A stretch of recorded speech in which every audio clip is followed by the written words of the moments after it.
Hey there, I'm Kristen Haynes with thewaywardhome.com, and my partner Tom and I live half the year in our camper van and half on our sailboat in Mexico. We've been living tiny since 2016 and hope to inspire you to try something different too. So, choosing a camper van conversion company can be challenging. How do you know if the company is reputable? Will you share the same vision? How quickly will your van be finished? Today's guest is Kristen from Bearfoot Theory. Kristen got her first custom-built camper van in 2016 and has since worked on a builder on 2 additional vans. So has some great tips and advice. So Kristen, thanks so much for joining. Yeah, thanks so much, Kristen, for having me. I really appreciate it. Yeah, so first of all, I just want to go back in time and talk about your first van and why you took the leap into van life in the beginning. Sure. So I have run the blog Bearfoot Theory, which I started in 2014. I quit my job to start this outdoor focused travel blog. And in 2015, I found myself wanting to spend more time on the road, but I didn't really have the ability to work from my vehicle. I was traveling in a Subaru, and one of my friends had said that, like, oh, I just got a Sprinter van and it's really amazing. And I started looking into them and I thought, oh, that's exactly what I needed. And I was traveling alone at the time. And so I wanted something that was going to help me feel safe. And I was traveling by myself and camping and then also give me the ability to work remotely. So that's kind of how I ended up with the Sprinter van back then. Yeah, and how did you decide on like a Sprinter van over the other kinds of vans? What was that choice? Well, I knew I wanted the four-wheel drive option, which at the time the Sprinter was the only name in the game in town. So that's how I ended up with the Sprinter. I didn't actually really even consider the others because I knew I wanted something that was going to be able to get me off road. Yeah, and so once you decided on the van, how did you start that process of finding that first builder to work on your van? Yeah. So, gosh, at the time there weren't as many options. Now, I mean, there's just so many. The internet is like flooded with van conversion companies and social media, but at the time there really weren't as many. And I considered first working with Sportsmobile, which I'm sure many of your listeners have heard of. Um, and I went and checked out their facility, and they make really nice vans, but I wanted something that felt a little bit more homey. They had like not as many options. I think it's also changed for them a lot now. Like they have a lot more options if you're getting a van from Sportsmobile, but at the time it was kind of like, well, these are the colors, these are the um like materials, and I wanted something that felt more homey and just like more like what I would want my house to look like. So I wanted like a little tiny house on wheels. And so I went back to the drawing board and I started searching mostly on social media. And that's kind of where I was focusing my search at the time. And then so this company, it was based in California, Mhm. is that right? Yeah, Yeah. and So I found a company in Santa Barbara that um built seemingly beautiful vans based on the photos I saw on Instagram. And reclaimed barn wood, tile, which in hindsight, I've now learned that those aren't necessarily the best like materials to use in a van build, especially if you want to go off-roading, which was my goal. But they were really pretty looking and very photogenic vans. And so I reached out to him, and he's who I ended up hiring to do my van build, basically based on, some photos I saw online. yeah, and so I think what I read from some of your blog posts is, you worked with them on a design that maybe didn't turn out to be quite right in the end. But what was like the process of like working with them and like how would you do that differently, I guess, in the future? How did you do it differently with your next van build company? Yes. So basically everything different because the experience ended up being awful. And I hear so many horror stories from people, and I just feel for people when they get taken advantage of or, end up working with someone who doesn't really know what they're doing. Cause I'm like, oh, I've been there. And it's just such an awful feeling to know that you hired the wrong person when things start to go wrong. So basically, like I went out to Santa Barbara, I met with him.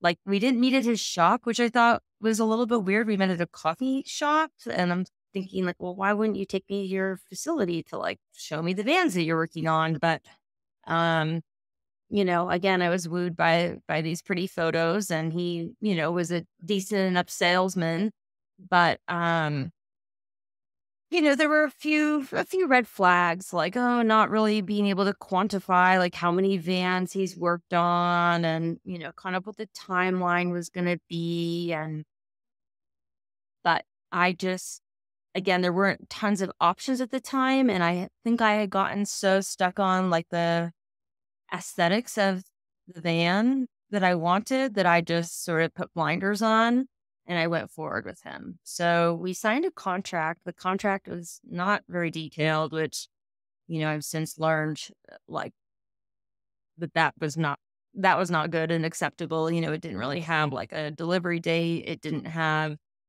um like a warranty in place.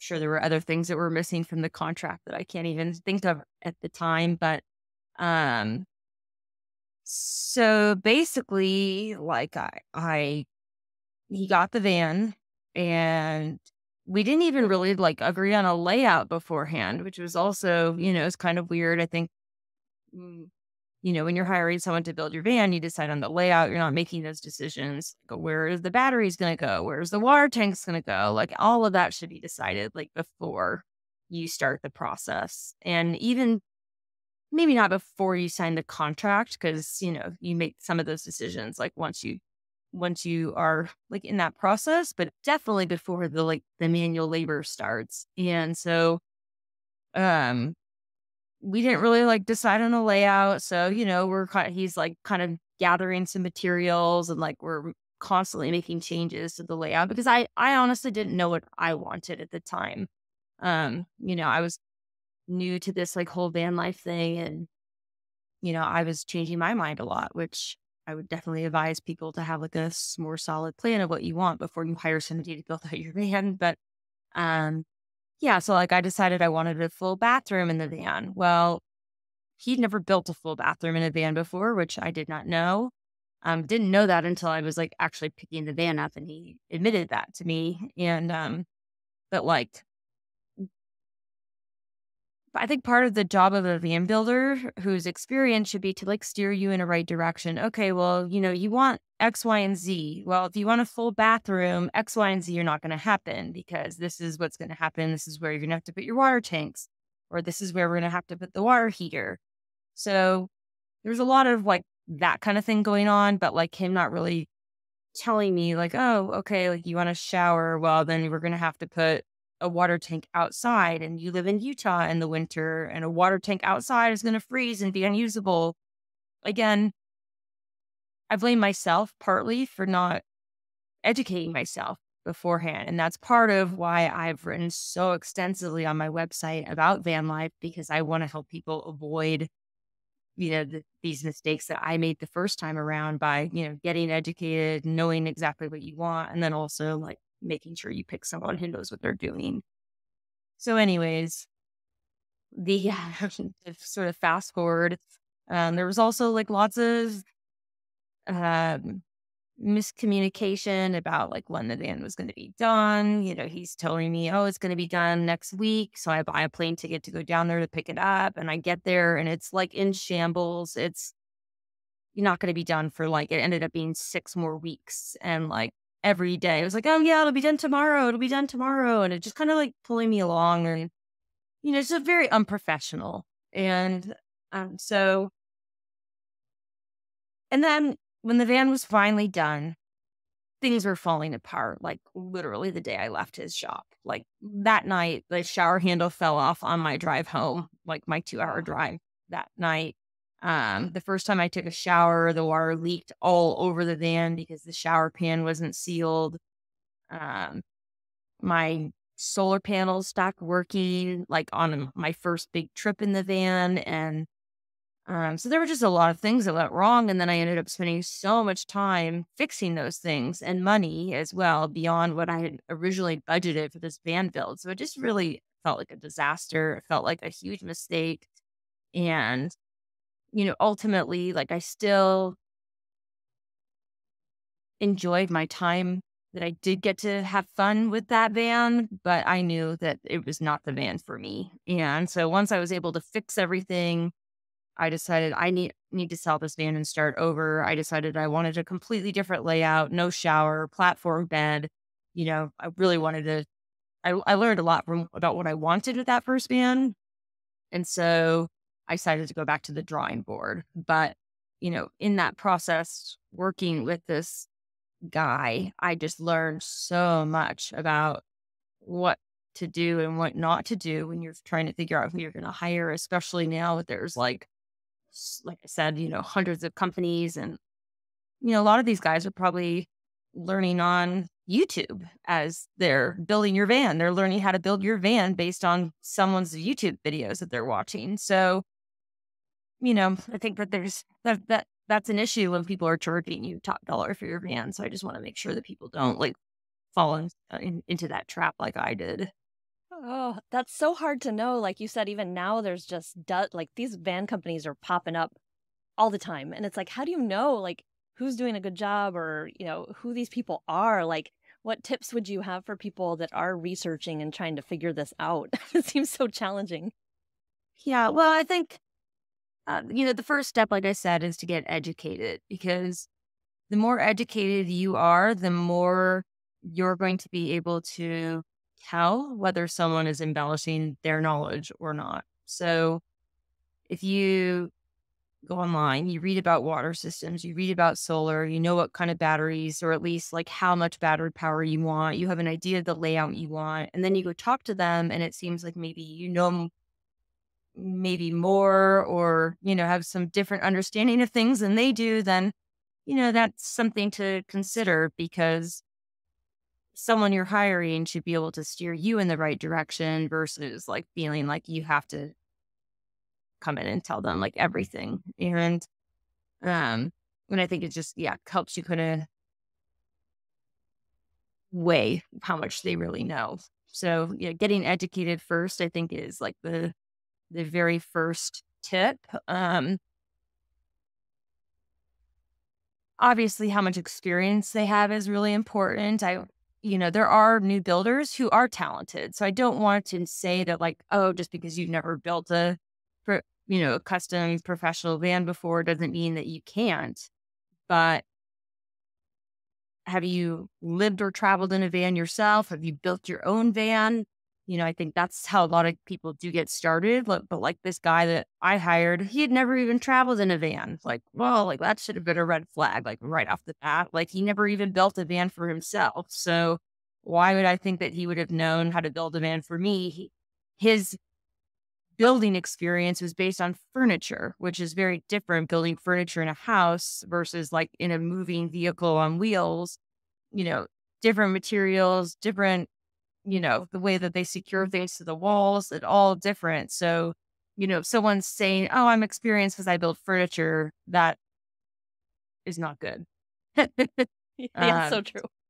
I mean, maybe if they have experience building boats or trailers or some other vehicle, or like, moving thing on wheels that, where the walls are vibrating and that kind of thing, but furniture is not good. Like furniture experience doesn't cut it really when it comes to like building a van. So you want to know how much experience they have, and if they don't have tons of experience, well, like what qualifies them? I mean, you really need to dig in and ask lots of questions, and, trust your gut instinct as well. Like I said, there were red flags for this guy, and I just sort of said, oh, well, but it looks nice, so it must be good. But, now luckily there's so many more. So if, more options. So if the person that you're interviewing, like, something's not right, well, then run away and find somebody else, because there's so many more people doing this now. So I think that's kind of where I would start, at least with, trying to suss somebody out. Yeah, very true. It is like a long interview process trying to figure out, like hiring someone for a job. It's like you're hiring them. So it's good, like you said, to ask them questions. And I wonder if it's often possible to see what they've done in the past. Because you were saying with the first van build, you couldn't even see his warehouse. Like, is that something you'd recommend? Is like ask for a tour of other vans or their warehouse? Definitely. Yeah. So if there have vans in the build process, I mean, even better if you can kind of see what they're doing with the wiring behind the walls and like how clean does the wiring look? How are they attaching the cabinets to the walls of the van? All that is like really helpful to see like a van in the process. I think also asking for references and making sure that those references aren't just like a family member or a best friend who's like obviously going to give them, a good recommendation. Um, so for my second and my third van build, I worked with Outside Van. They're based in Portland, Oregon, and I kind of went from one extreme to the other. Like this guy who I worked with before had zero experience, and Outside Van is like one of the like best companies in the van conversion space, um, with the most experience. So when I was deciding who to hire then for the second van, I knew I wanted someone with a lot more experience who could stand behind their work. And so I went out to their facility and I saw the vans and I said, oh, wow, this is like such a different experience than what I got with the first guy. And so I think seeing the work in person is definitely helpful if you can do that. Like the pictures don't always show the whole picture. When you go in person, you can see kind of like how clean is the cabinetry, like, does everything line up? Do the drawers close smooth? Just and like where are all the systems and how like are they easy to operate? And a lot of times you can't necessarily see that in the picture, but if you can see a van in person, you're going to get a much better idea. Right. So when you first started working with Outside Van, was that experience really different than the first guy? Like, did they help walk you through layout ideas? And was that just a better, more professional experience with them? Definitely. So the way they work is basically, once you decide that you're going to hire them, you go through this like whole design process. You get a dedicated designer who's going to work with you on like literally every inch of the van. And you get like a 3D sort of like or computer rendering of like what the space is going to look like. I even went there and like we taped out the floor of the van because we were doing a layout that was sort of new to them. And so we wanted to make sure that it was actually going to work. And so they really like were able to go through that whole process with me. And it was just so helpful. And another big difference was once we finalized the layout, I got like an itemized invoice of every single line item in the van, every light switch, every, you know, foot of cabinetry, every battery. And with the first guy, I didn't get anything like that. I just got like a top line number of like, oh, this is how much it's going to cost. And then actually, like, he was asking me for more money. Like, oh, like, this actually costs more than we thought. Like, can you send me, another 10 grand or however much it was? And it's kind of like, whoa, like, that's not cool. And so I really appreciated with Outside Man how I got like this like itemized invoice. So I knew exactly what every single component cost. And that's also helpful because when you are coming up with your budget for your van, if you're like, maybe I don't need that awning, or maybe I don't need that side step because I want to, I need to like cut the cost of the van a little bit here or there. And so doing it that way really allows you to see like, okay, what are my priorities in terms of like what I'm spending my money on. Hmm. That is amazing. They gave you the line options like that, and you can choose to delete things. I didn't know that that was possible. So that Yeah. seems amazing. And did they provide like a warranty? Like you were saying, the first guy, there was like no warranty involved. Is there one on the Outside Van? Yeah. So with the first guy, I was up in Olympic National Park, and all of a sudden I noticed like my freezer had defrosted and there was water like all over the floor from the ice in the freezer. And I was like, well, that's so weird. And so as it like turns out, my solar panels were not charging. And he didn't hook up my batteries to my alternator, which I think is pretty standard practice now because the alternator can charge your batteries so much more quickly than solar. And it's also a nice backup if it's cloudy or it's winter or whatever. Um, so anyways, my solar panels weren't working. And my partner, Ryan, he's type 1 diabetic. And we had his insulin in the fridge. Like the insulin's like getting warm, like nothing in my fridge is cold. And, I was like in sort of a panic because it was like the first trip we'd ever taken. We like didn't have any service and he didn't give me any manuals for the van for like any of the parts. Not that probably would have been helpful anyways. But so we had to drive um into Port Angeles or wherever we were, and I called him and he like literally had no idea how to help me. And his only option for helping me was for me to drive my van all the way down to Santa Barbara and he would take a look at it. Well, at that point, I had decided that this guy was just a crony and, I didn't want anything to do with him. And it really, like, he wasn't really providing any sort of warranty or assistance. And it was clear that he didn't, like, if he wired it wrong in the first place, why would I trust him to fix it?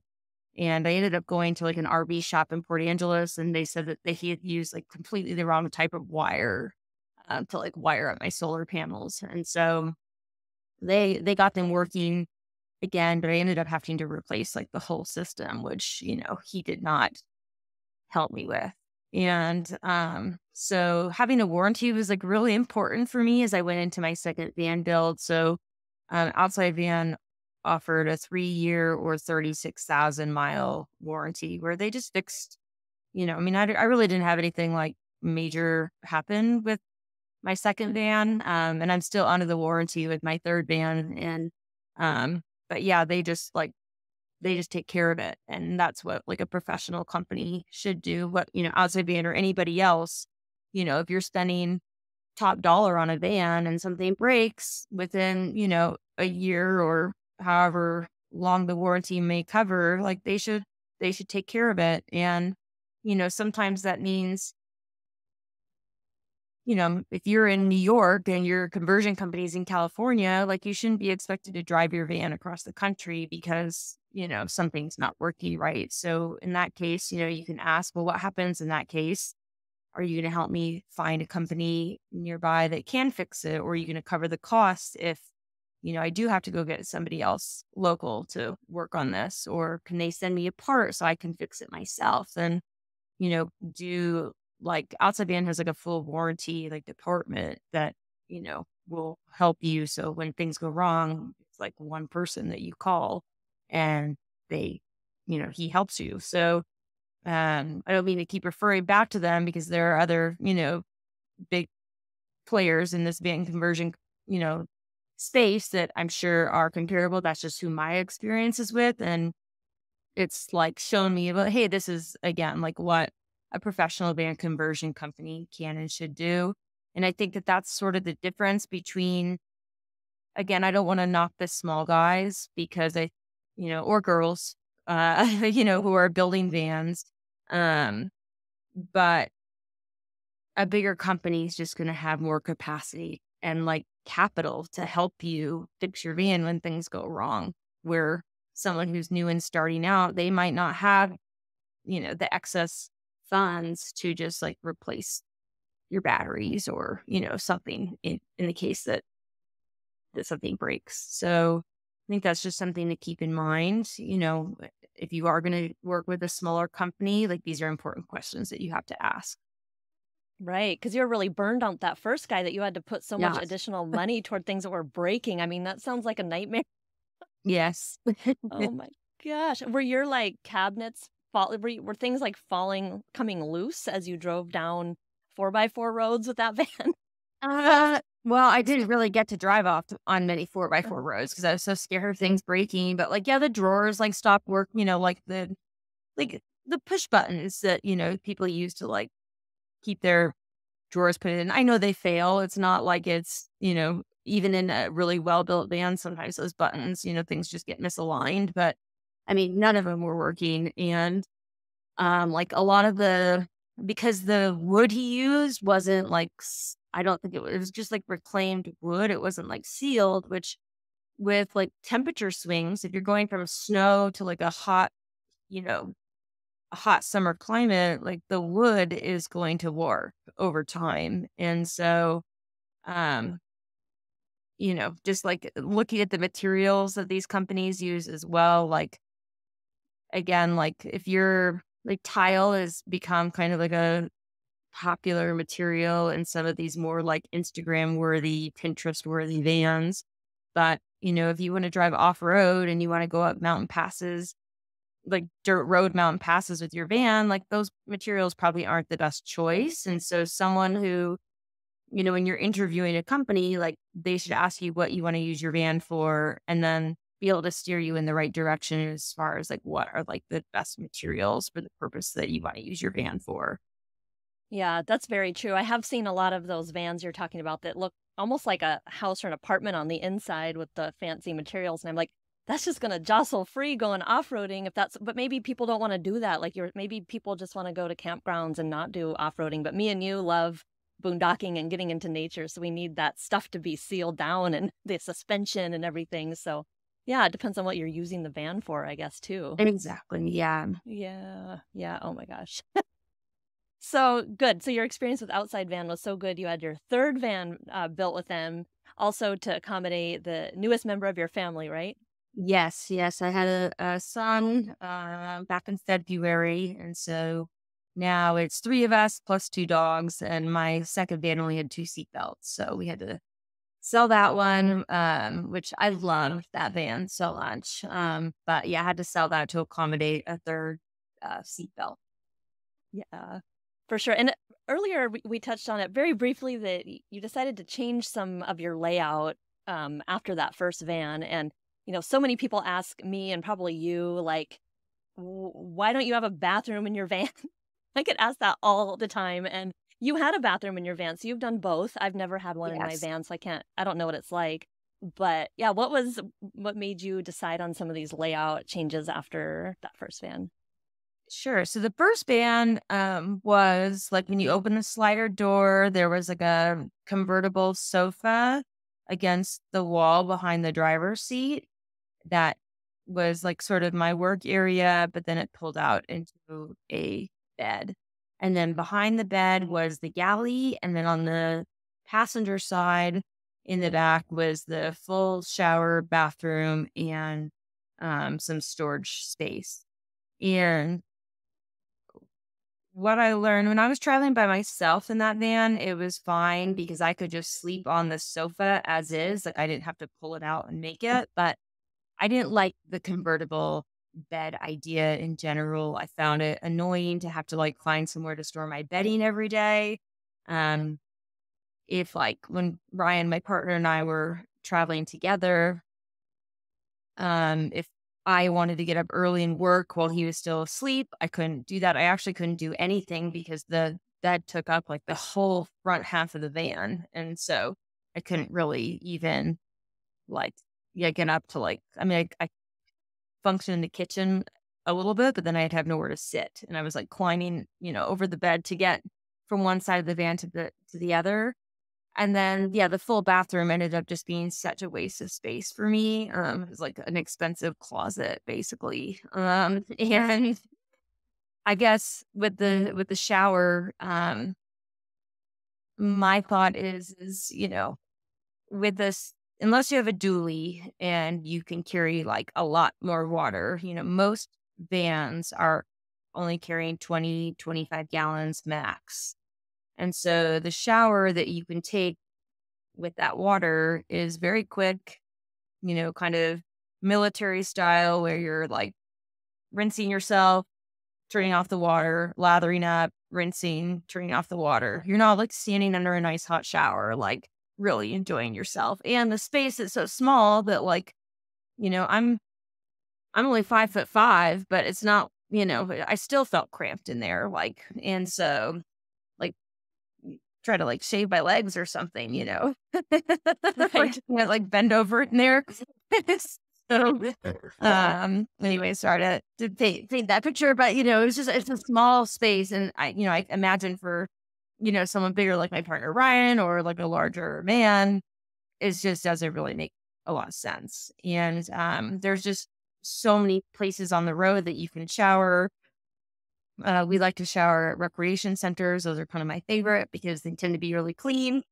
And sometimes you can even use the pool and the hot tub and sauna or whatever if they have that. So, that's one good option. Every now and then we'll stay at like a paid campground that has a shower. So that's an option, like visiting family and friends. I've never showered at like a truck stop, but that's an option.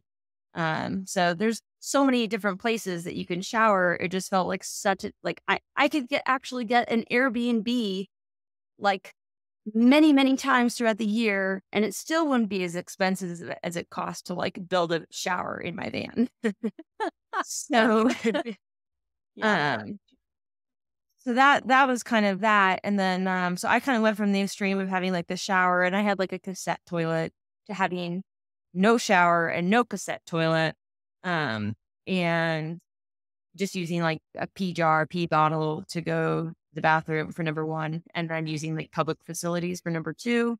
But then COVID happened and it was like, oh, maybe it would be nice to have like not be so reliant on public facilities. So now we have a Wag Bag Toilet, which the one we use is made by Go Anywhere. It's like a little foldable, almost like a little foldable briefcase. And the legs like pop out and then you just put a wag bag in and it's really simple and easy to use. And then when you're not using it, it stores away and it doesn't take up any space. And then we still use jars for going pee. Yep. And that's what's worked for us now that I have a baby. And like once he becomes a potty training age, I don't really know what we'll do. We're just going to have to kind of figure it out. I would like to test out like there's just like more new composting toilets coming on the market. So I'd be open to doing something like that in the van I have now, or maybe a future van. But yeah, that's my thought for the toilet. This is totally digressing from our original conversation, but everyone always asks about toilets, but I tried a composting toilet and it like really grossed me out. It was like, it wasn't big enough for two people to use every day. Like, I think it'd be fine for people to use in an emergency or like once a week or once a month, but we tried using it every day for a week and it did not work at all. It was like the grossest experience of my life. And I'm like, I'm never taking it. I think like definitely for, having a once in a while emergency toilet in the van, like your Go Anywhere chair, which my dad also uses. He loves that thing. He digs a hole in the earth and puts it over that. But we could do a whole episode on toilets. Oh, for sure. Yeah. Yeah. But yeah, that's interesting that you didn't put one in your other vans. And like, did you put anything else in there that used that space that you just found was a better living area? Oh, definitely. Yeah. So I'm all about the platform bed now. I think I just like having storage under the bed for like all of my outdoor gear. Like we travel with, backpacking gear sometimes. Sometimes we have pack rafting gear. We've had stand-up paddle boards. We kind of swap things out based on like where we're going. Or like, up until this year was the least amount of time I've spent in my van. But up until this year, we were spending, anywhere from about 8 or 9 months a year in our van. And then we were coming back home to Utah this year because of my baby. We spent a lot more time at home and less time on the road. But, when we're going to be gone for 8 or 9 months, like we have a lot of different gear we want to bring because we don't know where the road's going to take us and what kind of outdoor adventures we might be having. So, we had bikes, backpacking gear, paddle boards, just all kinds of stuff that really a convertible bed, you lose all of that storage space. You gain some living space because you have a nice dinette that, you can sit at and eat at and work at, but you lose all the storage for all the gear and whatnot. So I'm a big fan of that. I switched from a gas stove in my first van to induction, which is way better. um, and, um, and even in my second van, I was able to have the platform bed and still accommodate like a small dinette for working. So since I work from the road, when we're in our van, I have stuff I have to get done. And so, I really like that. In my second van, I had like a dedicated dinette working area in addition to the bed. So I didn't have to like set up my workspace and take it down when I was done. Now in my third van, because of the third seatbelt chair, I don't have like a dedicated workspace anymore, which has definitely been a little bit harder. And, um, but I can always work outside, or it's hard to work with the baby anyways in the van, which we could do a whole episode on that as well. But, Yeah. um, yeah, so, but yeah, the platform bed is probably like the biggest change. And I definitely feel like I just like being able to, like, if we're driving, we've driven across the country several times, and just stayed in rest areas, like, because we're just trying to get to New York, where my partner Ryan's from. And, just being able to drive until we're tired, and then like get in the bed and go to bed, versus like, oh, I got to get out the sheets and the pillows and like make the bed and go through that whole process. I just love being able to just hop back there and like not having it be like a big process. Yeah, for sure. Yeah, I'm totally with you on that. We also have the platform bed and too much outdoor gear to even talk about. It's ridiculous. But these are our outdoor haulers. That's, I call them gear haulers. So they help us get into nature. So that's what's important. Yeah, exactly. I mean, that's why everybody's does van life for a different reason, but for me, I started van life because I wanted easy access to the outdoors and to nature, and to be able to camp in places that I wouldn't have been able to camp otherwise, and to like be able to travel long term in my vehicle without feeling like too cramped, I guess. Mhm. Yeah, it's a really wonderful thing to have a Sprinter you can walk around in, because we started in a Astro, and that was way smaller minivan, which is a convertible bed. But having these large vans with a full bed is just a wonderful experience. I'm very Yeah. thankful for it. Yeah, me too. It definitely feels like it's the luxury, I think, to Mhm. be able to travel in that way, and just the freedom that you get from traveling in a van, and the ability to be spontaneous. I just think that there's like no other form of travel that like provides those benefits in the same way. Yeah, totally. It's your own tiny home, and if you work with a good builder, then it'll be the right one with not stuff breaking constantly. So that Yeah. was a pretty crazy story that you have. Have Yeah. you heard have you heard that from other people too, like with bad builders? Yeah, sadly I have. I mean, I think people read, they come across my blog, and they're like, I get a lot of emails from people. They're like, oh my gosh, like your story is like so familiar.